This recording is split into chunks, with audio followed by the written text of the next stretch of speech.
we can only expect from people what we ask of them, coach of them, define for them. People aren't psychic, right? They may come from a totally different culture, a totally different family style, totally different company. And so now it's time to engage them in your company or team culture. People, are you ready? Let's start the show. Let's start the show. And a big welcome back, everybody. It is time. You know what time it is. It's time to let it shine. Whoop, whoop. And there is Lucinda Kay. I'm Dave Erickson. And it is a good day. We're both wearing red. That's just a coincidence. It is. We're so cute. So if you are watching us, bringing in some light. Look at you. All of a sudden, the light goes on. We press record and boom. We got to bring it, right? That's right. That's the whole point. You got to live it. You got to behave it. You got to be it. Oh, this is awesome. And with that in mind, we're talking about brand ambassadors today and building brand ambassadors. And I'll get to different types of brand ambassadors. But I want to talk about team building. And this concept is fascinating to me when it comes to like maybe big companies and they have individual teams. And this is what's very curious to me, how there's a team leader that kind of sets the tone for everybody. Sure. And you gave me some notes about three things here: define it, coach it, and hold accountable. What do those mean? That means that no matter what your message is, whatever your brand is, you had better define it in a way that everyone understands it, whether they work for you or you are pitching to your market, right? You have to coach it. So that means you have to teach the behavior that you're asking of your ambassadors, of your brand to behave ambassadors. And then you have to have someone who's going to hold people accountable. So that's your team leader who's in the house and outside of the house. It may be somebody who is not normally a supervisor, but it's someone who is really intuitive and really understands the idea of making sure everyone is behaving as their best ambassador self. Okay, and you talk about building brand ambassadors with the Let It Shine media company. And what you have from your website, I'll just read it here for those listening and watching. When you embrace defined, focused, consistent messaging, you better make sure your team understands how to live that message out loud. We coach your team to deliver your brand in behavior and communication. It boosts morale, creates energy, and helps shove your brand recognition to the top.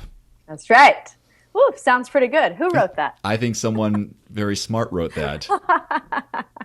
Yeah, so here's the thing. People spend thousands of dollars, often millions of dollars, creating a visual brand, right? They choose their colors, they choose the shapes, they choose their tagline, they choose the name of their company, whether the brand is for a company or a product or a program, right? They spend all this time and money creating these tangibles.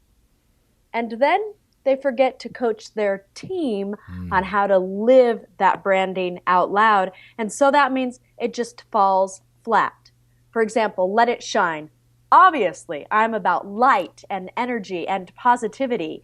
And so it's not that I'm going to hire a zillion people who have as much energy and stamina and vibrancy as I do or some of my colleagues do. However, I'm going to coach them to deliver specific behaviors so that even if I'm not in the room, they're still delivering the Let It Shine brand. So I'm going to talk about posture. I'm going to talk about what they wear. I'm going to talk about how I want their facial expressions to be shared. I'm going to talk about vocabulary words that they share and how we make people feel when we're in a space. All of those elements are really important if you really want to fire up your brand. And it starts with defining the framework or the mood of what the message is supposed to be in the first place. Yes. Because you're talking about defining things. Sure. So one of my clients, Rejuvenate, they're a sponsor for our show, Rejuvenate RX. They're an amazing physician-directed clinic, skincare. And it's really important to the Rejuvenate team that you feel well cared for, that the skincare feels accessible, that it doesn't feel like the only way to get great skincare is to be a celebrity, right? They want it to be affordable. They want you to feel really valued. So Those were some of the core values that we worked at in the very beginning of their branding. Now we have to create everything that matches up with that. So the paint on the walls is soothing and it's warm and it's accessible. The way we've set up their clinic to be open so that when people step into the space, they feel embraced. And then the behavior that we teach the team members. So they have very specific protocol about how they want people to be greeted, how they want the phone to be answered. And so that is, so while Let It Shine is all about energy, sparkle, vibrancy, and that's how I coach my team, we coach their team to be really nurturing and calm and serene and we got you, let me take care of you. But you have to teach that. You have to define the behavior as it stands for the branding, and then you have to teach what the behavior looks like. It's a case-by-case basis too, because what works for a company like that may not work for a different corporate entity. Exactly. So it all comes back to your messaging. You have to define your message before you can define anything else. You have to decide how do you want to be perceived in the world, and then everything matches up from the paint on the walls to the uniforms you wear to the tone of voice you use to the vocabulary words you choose. How often does the coaching need to take place for this to really sink in and to become a culture? It all depends on if this is a brand new idea or perhaps it's an entrepreneur starting up. So a startup, they're going to have just gone through this process, you hope, right? Because they're a startup. They will have gone through defining their message, creating their branding, and now the people are stepping in like a little bit at a time, right? And so it's easy to have that established culture. Let's say a corporation goes through several acquisitions. For example, I used to work with Ecova, formerly Advantage IQ, and they went through a zillion acquisitions. Well, when I first started working with them, their core values and their internal culture was really important. And they have an award system based around it. And they really tried to make sure that their teams were living their core values out loud, living their branding out loud. After you go through a series of acquisitions, you have all kinds of cultures getting into the mix, all kinds of people joining the teams. And so it really takes a team of leaders who are assertive and it's really important to them to maintain that ambassadorship. And they have to just keep at it until all of the cultures shift and come into alignment. So it can take a lot of work. And when I think of a brand ambassador, I think of somebody or a company that is in the public eye. But this can be internal as well, right? Mm-hmm. Yes. I believe that everybody should be their best ambassador, whether it's representing their self or representing their company. And then in your case, a lot of times you're representing an actual product. So why don't you define for us what that means? Well, in my world, in the world of, let's say, endurance sports, a multi-sports, I represent a company called Timex, and we all know about Timex as the watch. Well, there is a Timex multi-sport team, and multi-sport is involving swimming, biking, and running. And so we've gathered 50 athletes from around the world who represent the brand in their communities, in sports, and they are a walking billboard in a way, because whatever they say, do, and act like reflects on the brand. So they have to be almost picked. But some of that sponsored criteria is reach. And we talk about reach in my world of sponsored athletes or brand ambassadors. This is kind of the same thing, is that we give you something, and sometimes it can be just something for free. Some people get paid, and you need to take that information, take that message, which we have defined for you, and we have a camp each year. Yeah. Once a year where all of us get together, and ours is in March of this year, and we define it. This is exactly what you're talking about, but in a sports world, we define what our message is with our main sponsor, which is the umbrella company of Timex, and then we have smaller sponsors underneath because it's a multi-sport club. So there's a sponsor for the swimming element, the cycling element, and the running element, and each one has its own sponsor, so they're under the umbrella. So we are taught and coached.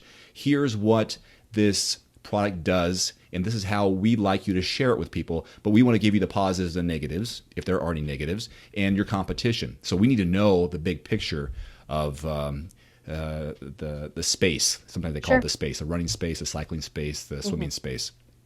And then when you go out back out into your community, since it's a global team, we want you to share that message with everybody else in exchange for our support, our coaching, our products, and so on. And so the reach is what makes someone ambassador, or makes them an attractive ambassador in the world of multisports. And the better ambassador you are, the farther the reach, right? So for a company like that, they are seeking you out because you already have an established market. Now they can build upon it, and now you can expand it even farther. When it comes to a startup or a company going through a cultural shift, it is through their ambassadors that they will gain reach. Yes, paid advertising increases your reach. Yes, public relations increases your reach. And it will always come back to the humans, because you can have the best marketing, the best PR, the best Timex product. But if that ambassador is not behaving in a way that backs up what you're promising, people will not believe the truth you're trying to tell. So what they are doing, they're hiring a character, a personality sometimes that represents their core values. And everyone has a different role. There are some people who aren't necessarily connected, but they are results oriented. You know, they win races. Therefore, when they win, they're all the emblems, like a race car driver. All their things they wear on their clothes is seen by a large group of people, and they say, wow, that person's successful. They won the race. Oh, they see the word Timex, or they would see the word Trek for the bicycle, and so on. And other people are social ambassadors because they have a reach to the everyday athlete and their community. They could be a coach, they could be a board member, and they could be just influential in their area. And social media is a big part of it nowadays. So how many followers do you have? How many fans do you connect with? How many athletes are you in contact with on a regular basis? And that's what makes them attractive versus the person who wins races. We have that question all the time with sponsored athletes. Hey, I'd love to be on the team because, well, they say, I want free stuff. And that's the wrong mentality. Yeah. The mentality that we have to tell prospective members is, what do you have to offer to the team? What makes you attractive? What is your reach? What can you do for them that makes you valuable to the team? Yes. And this is, I just got back from the Detroit Auto Show, and here's another example of brand ambassadors. Ford Motor Company invited 160 digital influencers. I was on that list because I do car videos. They have people who are bloggers. They have people who are YouTube personalities. They have tech writers and so on. And of course, car people. But what they do, Ford, they bring you in, they define what their product is all about, they share with you the product, they kind of coach you on how you can share the message. They'll do hashtags, for example, because they also want to track it to see how accountable you are to their message. This is a free trade. It's not like there's no money exchange for this. It's almost an understanding. Hey, we'd love to have you come in, and we'd love to teach you about our product. And we'd love you to share it with your audience. And that's why you're here, because we see you as an influential ambassador. Sure, and that it's implied endorsement for you both. Makes you look good that you're part of that team. It makes them look good that they have you on the team. So it's creating some authority by the ambassador, and they are sharing their authority and knowledge on the product. Yeah. And so I see this as different roles. In the corporate world or in the groups that you might coach or manage, does everyone have to play the same role as the ambassador? Or, because I think of it as there's the leader, and it kind of trickles down from there. And then they have team leaders, individual leaders that are coaching certain aspects. So the manager, the boss says, okay, I've got 3 objectives. I got team A, B, and C. Here's how I want you to do it. And then it goes from there. It all depends on what you're asking people to represent. So company-wide, you want everybody to behave in a way that makes you look good. An example is Great Shape Incorporated, my client that leads humanitarian projects in Jamaica. We bring together all of those strangers from around the world, all different kinds of professions, all different kinds of ages and backgrounds, and the demographics are delightfully diverse. We need them to behave in a very specific way for many reasons, but one of them is that the Sandals Foundation is Great Shape's main partner. So the Sandals Foundation pays for all of the accommodations, all of the food, entertainment, on-island transportation. That means Great Shape's volunteers have access to thousands of Sandals and Beaches Resort guests. And those guests ask our volunteers hundreds of questions every day. We call them ambassador moments. And so right from the get-go, even the night before orientation, the night before, there's a meet and greet where we provide some team training and team bonding and encouragement. From that moment, I'm already asking them to behave in a certain way as ambassadors for Great Shape Incorporated. Mm-hmm. And so we're very specific about how they should be trying to have conversations with the guests and how we need them to behave in the bars and the discos and out on the streets, and how we need them to be engaged and connecting with the other humans, whether it's staff or guests. Because we need them to be ambassadors for Great Shape Incorporated, because they are now our best recruiting tool. They wear a little name tag. People always ask them about the name tag. They hear our conversations. They start to be ingrained. Often the guests will come out and visit for a day out into the field. And so in all cases, we need humans to behave in certain ways so that we can get a message across, right? So it doesn't matter if you're getting paid or you're getting a product or you're part of a team or you're a volunteer. If you can teach ambassadorship, your message just has a much farther reach. Finally, with the accountability topic of this, how are you able to track accountability on whether or not they are sending the message out correctly? Yeah. Accountability is tricky no matter what you're talking about, right? And so that's why you define the behavior ahead of time so that everybody's clear. And at the very first moment that somebody behaves in a way or carries out the message that isn't the right fit for what you're trying to say, you have to take care of it right then. You can't just say or think, I'll just let it slide this time. They're going to get the hang of it. No, you have to kindly say, remember, as an ambassador of yada yada, I would like you to yada yada, right? As an ambassador of Let It Shine, I expect you to stand up from your desk when people enter our space and you give them a great firm handshake and you smile and you say it's nice to meet you, and then you go back to work. I don't care what kind of deadline you're under. That's the kind of behavior I expect from you. And so the very first time it happens, you have to take care of it. The very first time that the skirt is too short, the very first time that someone is rushed on the telephone, the very first time you have to kindly and professionally say, remember, as an ambassador of Timex, I expect you to carry out this message, behave in this way. And so it takes stamina to hold people accountable. It's just like parenting. It's just like anything else we do in the world. You have to be willing and courageous and kind and professional enough to hold other people accountable to uphold the standards. Parenting popped into my head right away because if you're not firm with your rules and it slides once, it reflects back on you, right? So not a zero tolerance policy, but it's, hey, I'm watching. This is how we do it. I saw that. Let's work on this. Let's fix it because this is how it should be. Teaching behavior instead of punishing behavior. We can only expect from people what we ask of them, coach of them, define for them. People aren't psychic, right? They may come from a totally different culture, a totally different family style, totally different company. And so now it's time to engage them in your company or team culture. It's like the on button is always activated as an ambassador. I mean, Sure. You and I both can reflect in the TV industry. Even when the show's over, you go home, you get in your car, you drive home, you go to the grocery store, you're recognizable. Yes. You're the face because that's what people see. If you wear something, we see this in triathlon sometimes, and it's sad because there are rules that can be broken on the course. Drafting is an example. Someone getting behind someone on the bicycle and using their draft zone to make it easier for them. That's illegal. So, but they're wearing their outfit. Yeah. And that is like, are you serious? I know who you represent. Right. Now that you've just ruined it.